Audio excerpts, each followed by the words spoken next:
Hello, എല്ലാവർക്കും സുഖമാണല്ലേ? ഇന്ന് ഞാൻ നിങ്ങളുടെ മുന്നിൽ അവതരിപ്പിക്കുന്നത് ത്രേതായുഗത്തിലെ ഊർമിളയെപ്പറ്റിയാണ്. വാൽമീകി രചിച്ച രാമായണത്തിലെങ്ങും കാണാതെ പോയ ഒരു കഥാപാത്രം.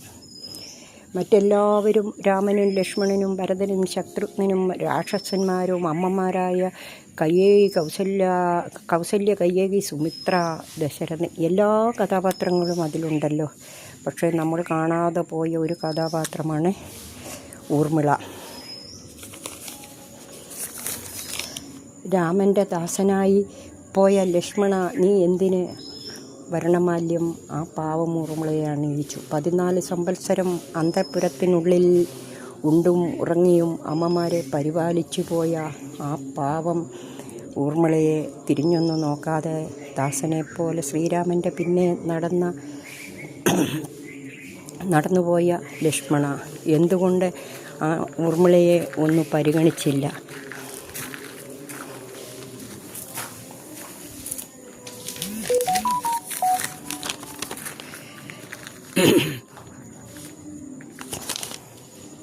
ത്രേതായുഗത്തിലെ ശ്രീരത്നമേ, നിന്നെ ഞാൻ നമിക്കുന്നു. നീയാണ് പതിവ്രതാരത്നം ഊർമിള. രാമായണത്തിലെ ലക്ഷ്മണ പത്നി ഊർമിള. രാമായണത്തിൽ നിനക്ക് വലിയ സ്ഥാനമാനങ്ങൾ നൽകിയില്ലെങ്കിലും ഊർമിളയെ നിന്നെ നമിക്കുന്നു ഞാൻ. ജ്യേഷ്ഠനായ രാമനോടൊപ്പം വനവാസത്തിനു പോയിട്ടും ലക്ഷ്മണ, എന്തുകൊണ്ട് നീ കാണാതെ പോയി നിൻ പത്നിയാം ഊർമിളയെ? 14 സംവത്സരം നിനക്കായി അയോധ്യയിൽ ദശരഥ രാജധാനിയിൽ ഉണ്ണാതെ ഉറങ്ങാതെ കാത്തിരുന്നൊരു പതിവ്രതാരത്നം ഊർമിളയെ. തൻ്റെ ജീവിതചക്രം തിരിയുന്നതറിയാതെ അന്തപുരത്തിൽ കാലങ്ങൾ കഴിയുന്ന ഊർമിളയെ നീയാണ് പതിവ്രതാരത്നം.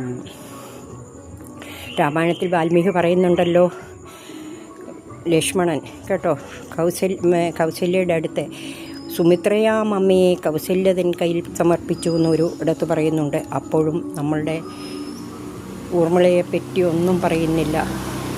എന്തുകൊണ്ടോ ആ സ്ത്രീരത്നത്തെ എല്ലാവരും അവഗണിച്ചു. അവരുടെ മുന്നിൽ ഞാൻ നമിക്കുന്നു. ഊർമിളയെ, നീയാണ് ശ്രീരത്നം, മഹിളാരത്നം. നിന്നെ ഞാൻ നമിക്കുന്നു. നിർത്തട്ടെ, നിങ്ങളൊക്കെ നോക്കണേ.